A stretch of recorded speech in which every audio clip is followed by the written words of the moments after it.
우리가 이 시대를 생각할 때 마치 노아의 홍수가 나기 전에 시대와 같다고 우리가 생각할 수가 있어요. 뭐 살인 사건이 많이 나고 전쟁이 많이 일어나고 뭐 전염병이 많이 나고 그래서 그런 것이 아니라 하나님의 말씀이 너무 무시되는, 하나님의 이름이 너무 경시되어지는 그런 시대에 우리가 살고 있어요.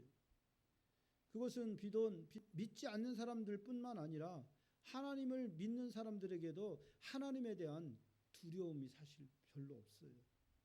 우리가 아까 찬양했지만 하나님을 그저 좋으신 하나님으로만 늘 우리가 기억하고 있거든요. 좋으신 하나님하고 우리가 맘대로 해서 되는 하나님하고는 다른 거잖아요. 우리가 하나님을 좋으신 하나님이라고 찬양하면서도 또한 그 하나님을 우리는 두려워할 줄 알아야 돼요. 그래야 우리가 하나님의 나라에서 안전하게 살 수가 있습니다. 제가 어제 의인이라고 하는 그 단어를 이렇게 쭉 검색을 해봤어요. 검색을 하다가 잠언서에서 이런 말씀들을 많이 발견했어요. 의인이 다시 죄를 지으면은 그 죄값을 치러야 된다는 거예요. 그러니까 내가 예수를 믿어서 의인 됐다고 해서 내 맘대로 살아서는 안 된다는 거죠. 이제 내가 예수를 믿어서 의인이 됐으면은 나는 나를 구원하신 예수님의 틀 안에서 살아가야 되는 거예요. 그런데 많은 성도들이 거기에서 벗어나 있는 것을 볼 수가 있어요. 그 단적인 예가 뭐냐면은 주의 종들을 한마디로 우습게 여기는 거예요. 이제는 젊은이들도 목사님이라고 안 하더라고요. 목사, 먹사, 또 집사를 잡사라고 하고, 이게 하나님의 이름을 모독하는 행위예요. 왜? 그 직분들은 누가 주셨느냐? 하나님께서 주신 거예요. 하나님께서 하나님의 일을 하라고 불러주신 거예요. 그들에게 각자에게 소명을 주시고 또 그들에게 사명을 주셔서 세상으로 파송하신 거예요. 그런데 하나님께서 붙여주신 그 성스러운 명칭들이 세상에서 얼마나 쓰레기가 돼버렸는지 몰라요. 이것을 우리는 가볍게 생각해서는 안 돼요. 목사가 목사로 세상에서 불리는 그 현실 앞에서 우리는 스스로를 돌아볼 줄 알아야 된다.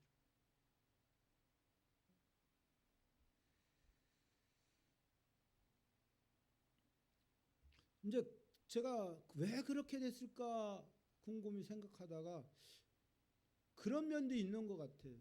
이제 종교개혁 이후에 만인 제사장서를 주장했잖아요, 루터가. 그러면서 너나 없이 그냥 주 안에서 평등하다, 그리고 다 같이 주 안에서 형제 자매다 하는 그런 사상들이 계속 이어져 왔어요. 그럼에도 불구하고 그 당시에는 주의 종들에 대해서 그렇게 함부로 취급하지 않았어요. 주의 종을 존귀하게 여길 줄 알았고 소중하게 여길 줄 알았어요. 그런데 이게 세상이 흘러오면서 이제 사람들의 생각이 변하기 시작하는 거예요. 그래 오늘날에는 이제 성도들도 주의 종에 대해서 뭐 그렇게 대수롭게 여기지 않아요. 제가 처음에 여의도 순복음교회 들어갔을 때만 해도요, 이 교구장 전도사님들을 얼마나 그 귀하게 여겼는지 몰라요. 함부로 취급할 수 없는, 그냥 우리가 사는 삶과는 완전히 다른 세계에 살아가는 그런 사람들로 우리가 생각을 했어요. 그래서 그 사람들은 밥도 안 먹는 줄 알았어요. 이슬만 먹고 사는 줄 알았어요. 중요한 것은요, 이 주의 종은 하나님께서 기름 부어 세워주신 하나님의 종이라는 거예요. 하나님의 복음을 전하라고, 하나님의 말씀을 증거하라고 세워주신 종이에요. 그 오늘 말씀을 이렇게 준비하다가 보니까 그런 내용들이 많이 들어가 있어요. 제가 뭐 목사라서 대접받고 싶어서 그러는 것이 아니라 이 말씀 속에는 우리가 깊이 새겨야 되는 깊은 의미가 들어가 있더라고요. 오늘 본문 말씀 40절 말씀을 보면은 한번 같이 읽어볼까요? 너희를 영접하는 자는 나를 영접하는 것이요 나를 영접하는 자는 나를 보내신 이를 영접하는 것이니라. 말씀을 이렇게 자세히 들여다보면은 영접이라는 단어가 계속 반복되고 있고, 그리고 주님께서 3단 문법으로 이 말씀을 하신 것을 볼 수가 있어요. 나, 너희, 그리고 주님, 그리고 하나님. 이 개념이 처음에는 주의 동절로부터 시작해서 주님 그리고 또 하나님까지 올라가는 것을 볼 수가 있어요. 주의 종과 하나님이 동등하다는 얘기가 아니에요. 주님께서 주의 종들에게 하나님의 권위에 두루마기를 입혀 주셨다는 거예요.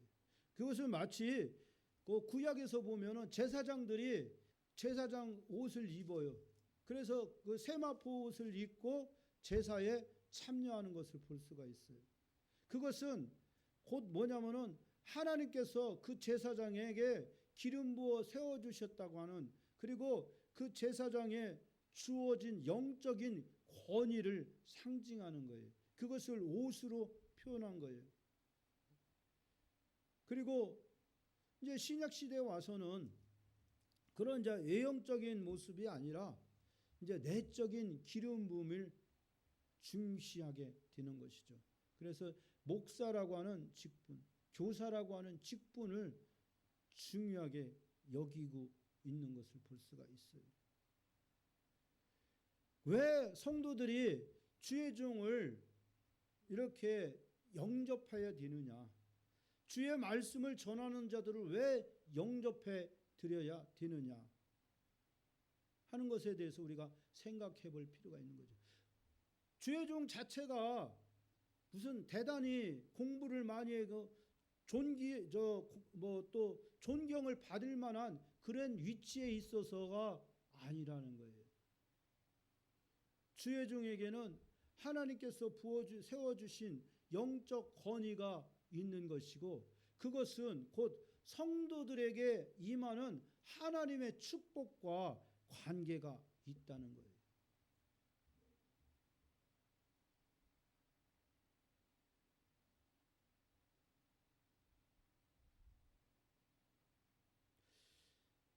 구약의 인물 중에서 믿음과 연관시켜서 가장 대표적인 사람이 다윗이죠.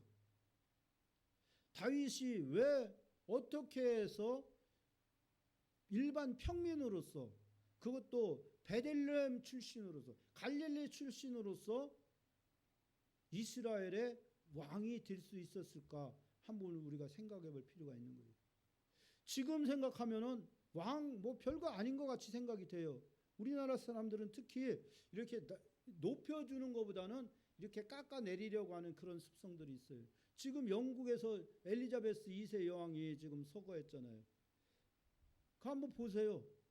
얼마나 그 여왕의 서거에 대해서 슬퍼하고 그리고 그 애통해하는가 하는 것들을 우리가 지켜볼 필요가 있는 것이죠.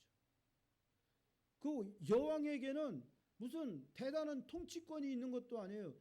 사실 모든 통치권은 누구한테 가 있느냐면은 수상에게 다가 있습니다. 총리에게. 그냥 왕은 그냥 상징적인 존재에 불과했어요. 그럼에도 불구하고 그 여왕이 서거하자 온 나라가 지금 난리가 났어요. 그리고 또 전 세계 매스컴마다 그 여왕 서거에 대해서 아주 시간 보도하는 것을 볼 수가 있어요. 그만큼 그 영국 여왕의 자리가 사람들로부터 관심을 받는 자리였던 거예요. 실권도 없었지만은 그래도 사람들로부터 존경과 사랑을 받아왔어요. 그런데 다윗이라고 하는 사람은 실권자였어요. 이스라엘 나라의 모든 권력이 그 다윗 한 사람에게 다 집중되어 있었어요. 그리고 하나님께서 그 가문에 복을 내려주셔서 너희 가문이 영원토록 이 왕자를 내 가문에서 떠나지 않을 것이라고 하는 언약을 주신 것을 볼 수가 있어요. 다윗 언약이죠. 그러면은 이 다윗이라고 하는 사람이 어떤 사람이기에 그와 같은 놀라운 축복을 받을 수 있었을까 하는 문제를 우리가 생각해 보는 거예요. 다윗은 사무엘 선지자로부터 기름 부음을 받았죠. 그리고 그날부터 난리가 났어요. 성령이 다윗에게 임하니까 능력이 그때부터 나타나기 시작했어요. 이렇게 전쟁터에 나가서 골리앗과 싸워서 골리앗을 물맷돌 하나로 던져서 죽였어요.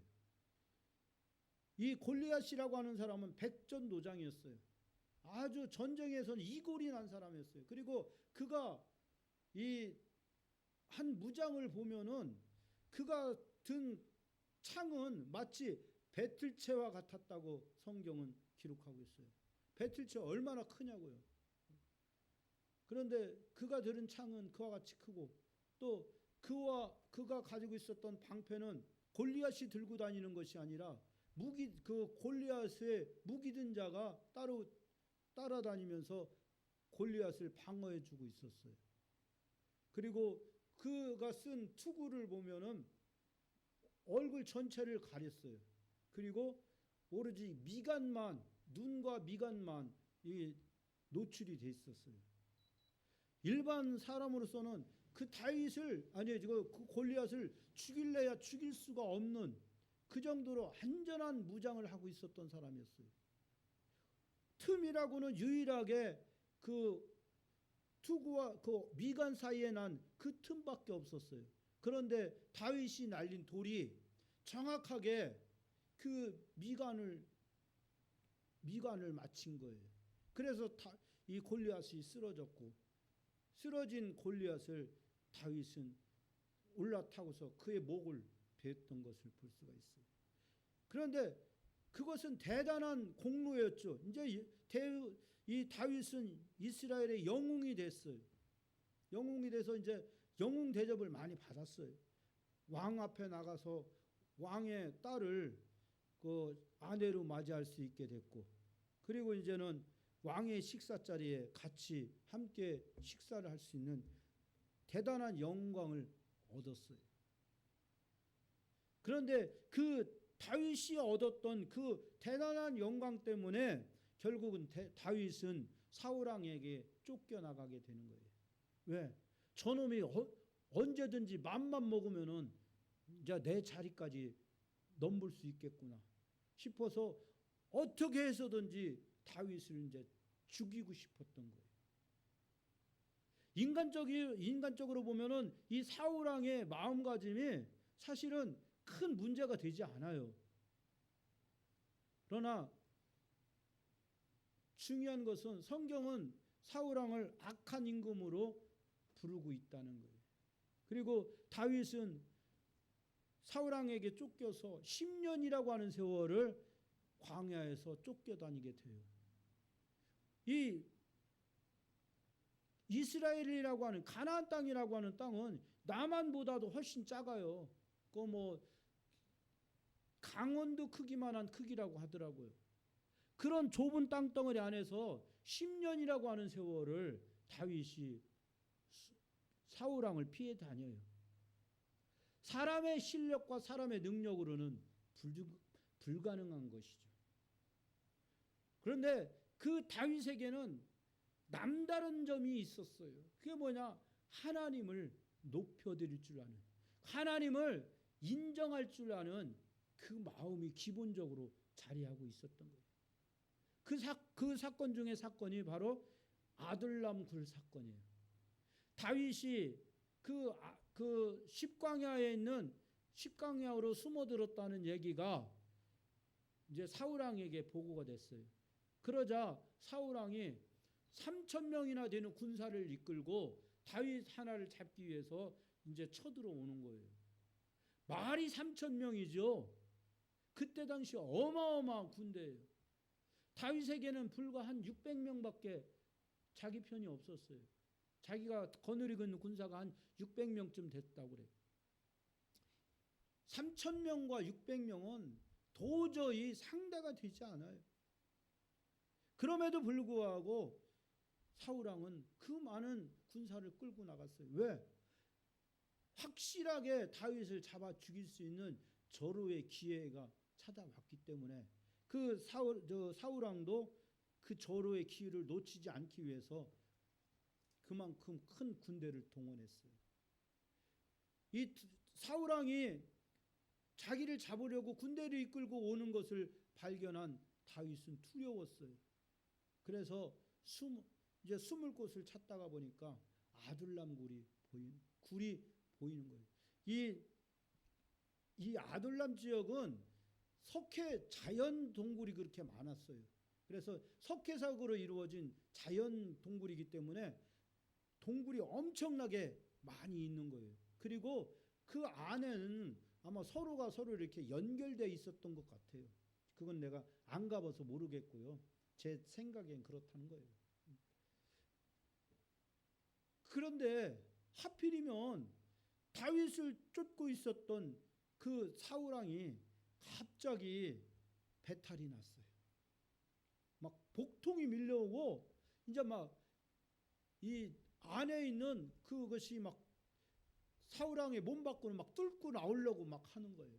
그러니까 이제 급해서 찾은 것이 하필이면 다윗이 숨어 있는 굴이었어요. 그리고 이제 용변을 보러 가니까 이제 경호원도 데려갈 수가 없잖아요. 어떻게 왕이 용변을 보는데 아래 것이 어떻게 저 왕의 용변 본 모습을 지켜볼 수가 있겠냐고요. 그래서 혼자 들어간 거예요. 딱 이제 막 급하게 이제 바지를 내리고 이제 용변을 막 보기 시작하는데 그 뒤에 다윗이 있었어요. 그리고 다윗이 부하들과 함께 있었어요. 그래 이제 아마 이제 들리지 않게 손짓 발짓을 했겠죠. 대장, 지금이 절호의 기회입니다. 이것은 그냥 생긴 것이 아니라 천우신조입니다. 하나님이 우리 대장을 특별히 생각하셔서 왕을 단칼에 죽일 수 있는 이 기회를 만들어 준 겁니다.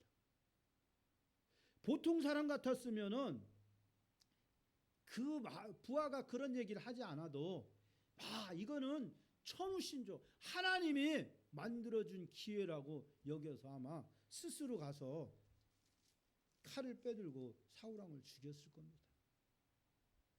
그런데 그런 부하의 이야기를 들은 다윗이 놀라운 반응을 보이죠. 아니야, 그러면 안 된다. 사울왕은 여호와의 기름 부음을 받은 하나님의 종이다. 하나님의 기름 부음 받은 자를 내가 함부로 죽일 수가 없다고 다윗은 부하를 뜯어 말기는 거예요.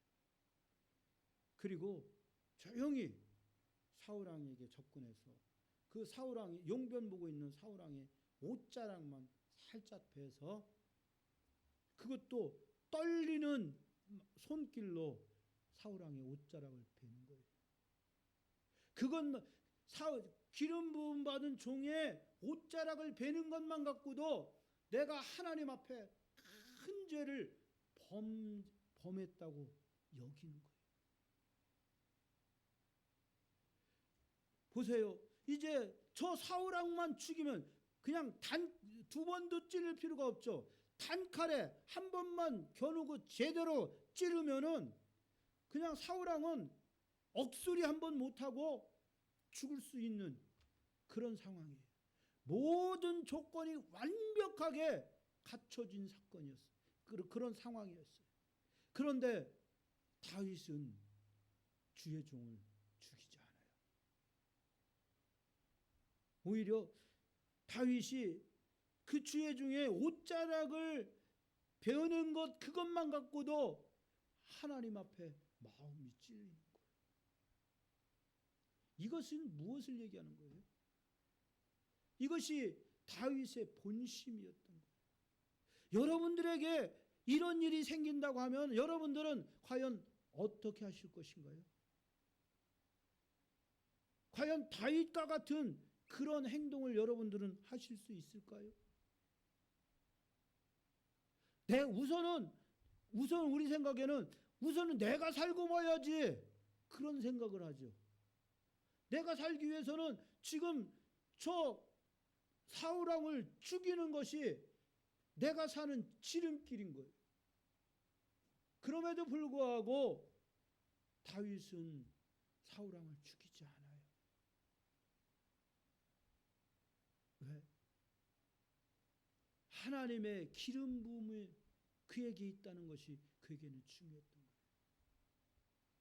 하나님의 기름 부으심의 권세가 그의 몸에 있기 때문에 내가 기름 부음 받은 하나님의 종을 죽여서 하나님 앞에 범죄할 수 없다고 하는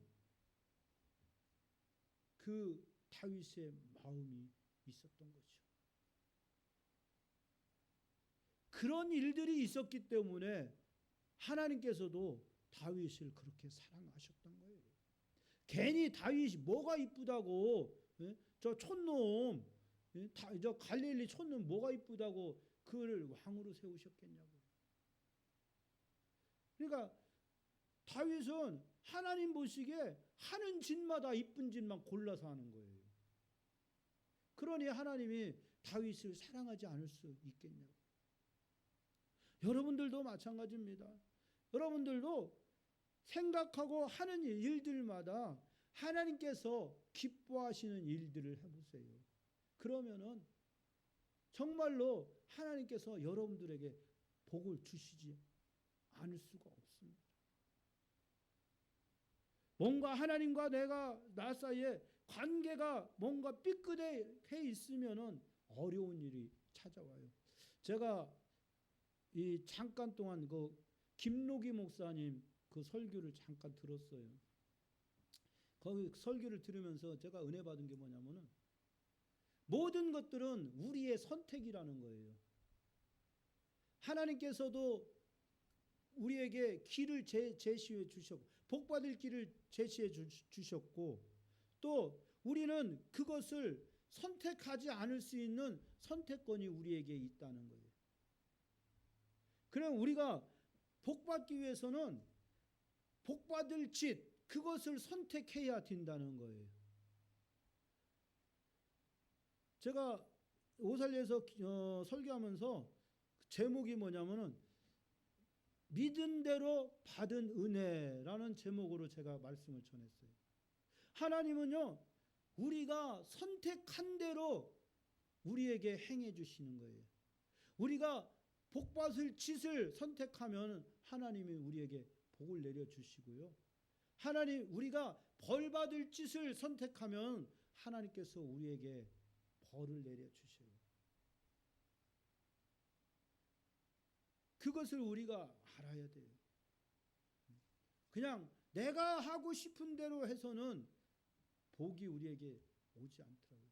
저도 예수 믿기 전에 한번 내가 내 힘대로 살아보려고 얼마나 많은 노력을 했는지 몰라요.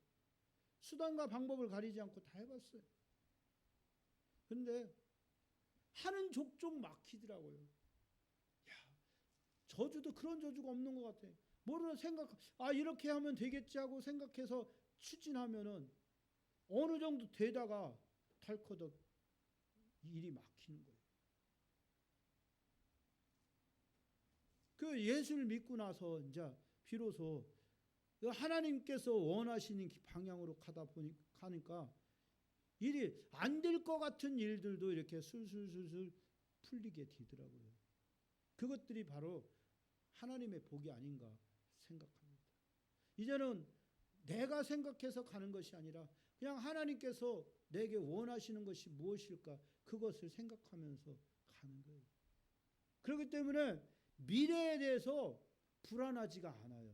앞으로 내 목회가 어떻게 될 것인가, 이 임마누엘 순복음교회가 어떻게 될 것인가, 성장할 것인가, 아니면은 그대로 있을 것인가, 아니면은 문을 닫아야 될 것인가, 거기에 대해서 궁금하지가 않아요. 왜? 그냥 모든 것들이 하나님의 주권 안에 있고, 그리고 나는 그 하나님의 주권 안에서 내가 해야 될 일이 무엇인가 그것을 깨닫고 그 길로 가기 때문에 그냥 두려움이 없어요. 요즘 보면은 텔레비에도 이 점치는 것들이 아주 엄청 많더라고요. 그 서양 점 치는 거 있죠. 왜 그 카드 가지고 치는 거. 그거를 텔레비에서도 공공연하게 이렇게 보여주더라고요. 그런데 묘한 것이요. 그것들이 비슷하게 맞는 것 같아요. 안 맞으면 거기 안 나올 거예요. 그런데 맞으니까 이게 정말로 진실인 줄 알고 거기 사람들이 현혹당해요. 왜 사람들이 점보기를 그렇게 좋아하느냐고요. 다른 거 없어요. 이번 대통령 선거에도 그것이 아주 무속 신앙이 문제가 상당히 됐었잖아요. 대통령 부인과 같은 그런 많이 배운 사람도 하나님을 알지 못하니까 두려움 때문에 그런 길을 자꾸 찾아가는 거예요. 내 남편이 이번에 진급해야 되는, 승진해야 되는데 과연 승진을 할 수 있을까 없을까? 그래서 승진할 수 있는 방법이 무엇일까 자꾸 찾는 거예요. 그래서 그런 일들이 벌어지는 거예요. 없는 일들이 벌어진 것은 아니에요. 그렇지만 또 기독교 안에도 묘한 그런 점치는 일이 많아요. 그 뭐냐? 예언 사역을 빙자해서 점치는 경우가 얼마나 많이 있는지 몰라요. 어떤 장로님이 그 예언을 잘한다더라. 예언 기도를 잘해준다더라. 저도 그렇게 한번 몇 군데 가봤어요. 근데 그분들 하는 얘기가 거의 대동소이하더라고요. 비슷한 얘기. 하나님이 당신을 사랑하신대요. 사랑하는 하나님이 나 사랑하시는 거 내가 왜 몰라? 그건 다 알고 있는 일이에요. 어디 가도 똑같은 얘기 하더라고요. 왜 그렇게 찾아다녔을까요? 내 목회가, 내 사역이 앞으로 어떻게 전개될 것이고 하나님이 나를 어떻게 사용할 것인가 거기에 대한 두려움과 궁금증 때문에 그렇게 찾아다닌 거예요. 그런데 하나님은요, 우리가 그렇게 찾아다니지 않아도 되게 일을 만들어 놓으시더라고요. 하나님이 일을 만들어 놓으시고 우리를 이렇게 인도해 나가시는 거예요. 하나님이 앞서 가시는 거예요. 그냥 우리는 자기 자리에 있기만 하면, 하나님만 따라가면은 하나님께서 모든 일을 행하시는 거예요. 그렇기 때문에 우리는 굳이 앞날에 대해서 두려움을 가질 필요가 없는 것이죠. 주의 종을 왜 선대해야 되느냐? 아까도 말씀드렸던 이미 하나님께서 권위를 주의 종에게 주신 거예요. 그렇기 때문에 주의 종을 통해서 성도들이 복을 받는데 어떻게 받느냐? 영접함으로써, 섬김으로써 복을 받는 거예요. 주의 종을 잘 섬길 때 그 사람들이 복을 받아요. 유명한 일화가 있습니다. 저도 이제 김문훈 목사님 설교할 때 많이 들었던 얘기인데, 우리나라의 대표적인 감리교 교회 중 큰 교회가 금난교회, 또 임마누엘 교회, 그리고 광림교회가 있죠. 그런데 이 세 분이 다 형제예요. 삼형제예요. 금난교회 목사님이 가장 위고, 그리고 광림교회 목사님이 그 둘째고, 그리고 이제 임마누엘 교회 목사님이 가장 아래 동생인데, 그들이 그렇게 하나님께로부터 놀라운 축복을 받았던 이유에 대해서 김문호 목사님 늘 얘기하더라고요. 그 어머니의 주의 종에 대한 섬김이었어요. 늘 모든 것들을 자식보다도 주의 종을 더 섬길 줄 알았기 때문에 하나님께서 그들에게 복을 주셨다고 그렇게 말씀을 하고 있는 거예요. 왜? 주의 종에게는 하나님의 말씀이 있기 때문에. 전도자에게는 오늘 본문에서처럼 주님의 12제자에게는 하나님께서 그들에게 전하라고 하신 복음이 있어요. 그 복음을 전하는 자들을 하나님께서는 그냥 보내지 아니하시고 복을 주는, 그들이 가서 복을 빌 때마다 그 집이 복을 받을 수 있도록 하나님께서 이 장치를 만들어 놓으신 거예요. 그래서 그들이 가서 복을 빌어줄 때 그들을 영접하는 자에게는 그들이 빈 복이 그대로 들어가게 하고, 다음에 그들을 그냥 문 밖으로 쫓아내는 사람에게는 주님께서 뭐라고 말씀하시냐면은 동네에서 나갈 때 발에 먼지까지도 털고 나가라고 말씀하셔요. 그거 뭐냐면 그리고 그 동네가 마지막 때에는 소돔과 고모라보다 더 큰 심판을 받게 될 것이라고 말씀하고 있는 것을 볼 수가 있어요. 그렇기 때문에 주의 종을 영접할 줄 알아야 돼요. 이 시대에는 이제 그런 순회 전도자들이 없어요. 그 당시에는 주의 종들이 돌아다니면서 전도를 했지만 지금 시대는 대부분이 이렇게 지역교회로 묶여 있어요. 그래서 굳이 멀리 가서 전도하지 않아도 자기 주변에서 전도하면 되는 거예요. 그리고 그러면은 성도들은 주의 종을 잘 섬길 때 하나님께서 오늘 본문을 통해서 예배해 놓으신 그 상을 받게 되는 거예요. 42절에 말씀하기를 또 제자의 이름으로 이 소자에게 물 한 바가지를 대접하는 자에게는 내가 그 상을 잃지 않게 하겠다고 약속하시고 있어요. 여기서 중요한 것이 상이에요. 상이라고 하는 것은 영적인 상도 있겠지만은 성도가 이 땅에서 살아가면서 받게 될 삶의 축복까지도 함께 포함하고 있다는 것을 우리가 기억해야 돼요. 그래서 그 41절에도 보면은 선지자의 이름으로 선지자를 대접하면은 선지자의 상이 임할 것이고, 의인의 이름으로 의인을 대접하면은 영접하면 의인의 상을 받게 된다고 말씀하고 있어요. 이것은 이제 구약 성경에 나오는 선지자와 의인을 얘기하는 거예요. 구약 성경에 보면 선지자들이 많이 나와요. 가령 엘리사 선지자 같은 경우도 대표적인 선지자 중에 하나잖아요. 뭐라고 말씀하고 있냐면은 이 수넴이라고 하는 동네에 선지자가 들어갔어요. 그런데 그 수넴 동네에 들어갈 때마다 그 지역에서 상당히 유력한 먹고 살만한 잘 사는 그런 귀부인이 선지자를 불러다가 대접을 하는 거예요. 갈 때마다 대접을 하니까 이 선지자가 엘리사 선지자가 뭐라고 얘기하면은 너에게 아들이 있을 것이라고 얘기해요. 그런데 성경을 보면은 그 남편은 늙었대요. 그래서 결국은 아이를 낳을 수 있는 이제 그 연령이 아니라는 것을 얘기하는 거예요. 그럼에도 불구하고 이 여인이 정성껏 섬겼더니 하나님께서 이 엘리사 선지자에게 감동을 주신 거예요. 그 여인에게 아들을 주겠다. 그리고 그 선지자의 선포대로 정말로 여인이 수태를 하고 아들을 낳았어요. 그런데 이 아들이 중간에 죽어요. 그러자 수넴 여인이 엘리사 선지자에게 자기가 직접 가요. 내 아들이 죽었으니까 함께 가셔서 살려달라고 해요. 내가 언제 아들 달라고 했느냐고 이제 따져 물어요. 아니 내가 원하지도 않았던 아들을 주셨으면은 끝까지 살게 하셔야지. 이렇게 중간에 아들을 죽게 하시면은 내 슬픔이 얼마나 크겠냐는 거예요. 그래서 처음에는 이 엘리사 선지자가 자기 종 게하시를 보내려고 해요.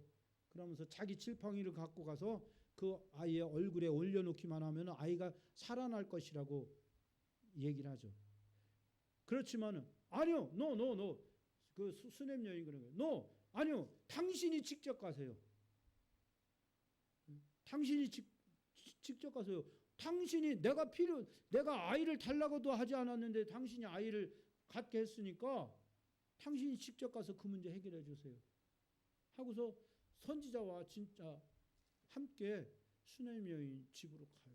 그리고 이 선지자가 그 집으로 가서 방 안에 있는 모든 문을 닫게 하고 그 아이의 위에 그대로 엎어져요. 그래서 눈과 눈이 닿게 하고 입과 입이 닿게 하고 그리고 손과 손이 닿게 해서 엎드리니까 드디어 이 아이가 숨을 쉬고 살아나게 된 것을 볼 수가 있어요. 이 여인이 아들을 가질 수 있었던 것도 선지자를 잘 대접했기 때문에 그런 그 아들이 없는 집에 아들을 주신 것이고 그리고 생명이 없는 집에 다시 죽은 아들을 살아나게 하는 그런 은혜를 베풀어 주신 것을 볼 수가 있습니다. 그리고 대표적인 의인이 누구냐면은 구약 성경에서 이 노아와 아브라함을 들 수가 있어요. 이들은 하나님의 말씀에 정말로 순종했더니 하나님께서 그들에게 엄청난 복을 내려 주셨죠.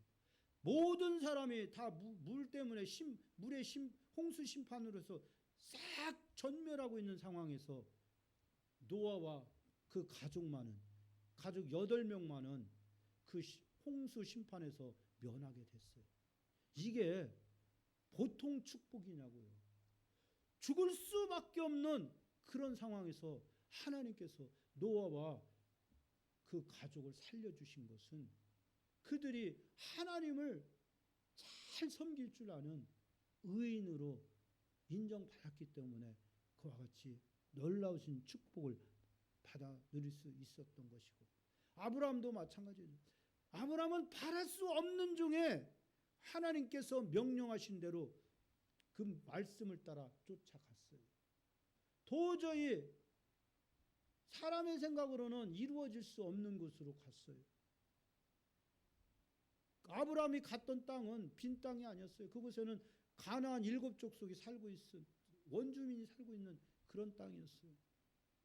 그래서 아브라함이 가나안 땅에 들어가자마자 한 곳에 정착하지 못하고 여기저기 떠돌아다녔던 거예요. 그래서 마지막에 저 네게부까지 내려갔던 거예요.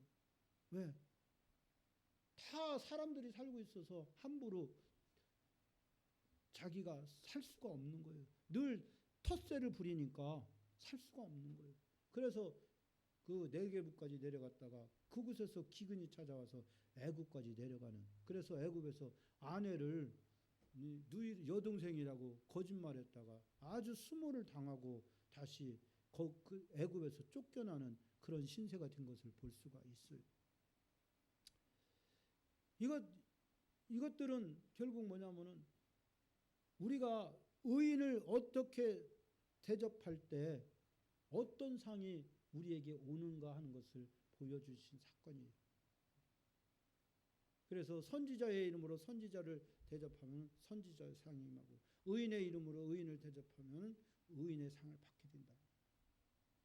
전부 다 상이에요. 하나님은요, 우리에게 복을 주시는데 그냥 거저 주시지 않더라고요. 우리에게 구원의 은혜는 거저 주셨어요. 우리가 대가를 지불하지 않고 주셨어요. 우리의 목숨을 지불하지 않고 우리에게 구원을 주셨어요. 그렇지만 이 땅에서 우리가 살아가면서 우리가 받는 삶은 바로 하나님께서 행한 대로 하나님께서 우리에게 갚아주시는 거예요. 우리가 섬긴 대로 주라 그리하면 후이되어 누르고 흔들어 넘치도록 하여 너희에게 돌려주겠다고 말씀하시잖아요. 우리가 행한 대로 갚아주시는 거예요. 또 신명기 28장 하면 축복장이잖아요.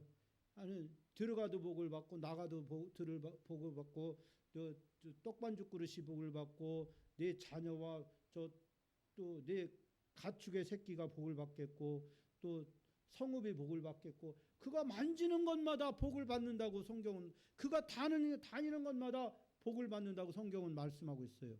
그런데 그 말씀에 이전에서 뭐라고 말씀하시냐면은 네가 내 말을 청종하면 그냥 청종이라고 했지만 네가 내 말을 듣고 순종하면 그와 같은 복이 임하며 내게 미치겠다고 말씀하고 있는 거예요. 복 받는 길은 간단합니다. 하나님께서 우리에게 요구하신 그 말씀들을, 명령들을 우리가 순종할 때 우리가 하나님께서 예비하신 복을 받게 되는 거예요. 그 중에 주의 종을 선대하는 것도 하나의 복받는 비결이 된다는 거죠. 전에는 정말로 주의 종들을 아주 귀하게 여기고 주의 종들을 섬기는 것, 대접하는 것을 그렇게 사람들이 기뻐했어요.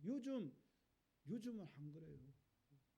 꼭 대접받고 싶어서 그러는 것이 아니라, 꼭 오해하지는 마세요. 그러니까 우리가 그렇게 할 때, 하나님께서 우리에게 명령하신 것을 우리가 순종할 때 하나님은 우리가 하는 그 순종을 보시고 우리에게 복을 내려 주시는 겁니다. 아멘. 그래서 이제 추석이 끝났는데 앞으로 전개되는 모든 우리의 사역 가운데서 하나님께서 은혜를 내려 주셔서 여러분들도 더 하나님의 말씀에 더 순종함으로 말미암아서 큰 복을 받아서 지금 현재 상황 생각하지 마세요. 현재 내가 어떤 모습인 거 생각하지 마세요. 하나님의 방법은요, 우리가 생각하지 못할 것을 못하는 방법으로 우리에게 갚아 주십니다. 아까 말씀드렸던 수넴 여인, 그 남편이 늙어서 도저히 아이를 낳지 못할 그런 상황인데도 불구하고 아이를 낳게 하셨던 것은 하나님의 전적인 은혜라는 것을 기억하시기 바랍니다. 그래서 정말로 우리가 그것을 누리면서 살아가야 돼요. 그러기 위해서는 우리가 하나님의 주의 종을 영접하고 그리고 멸시하지 않고 정말 그 관계를 잘 유지해야 되는 거죠. 그를 통해서 하나님께서 부어주시는 복을 마음껏 받아 누리는 여러분들 될 수 있기를 우리 주 예수 그리스도의 이름으로 축원드리겠습니다.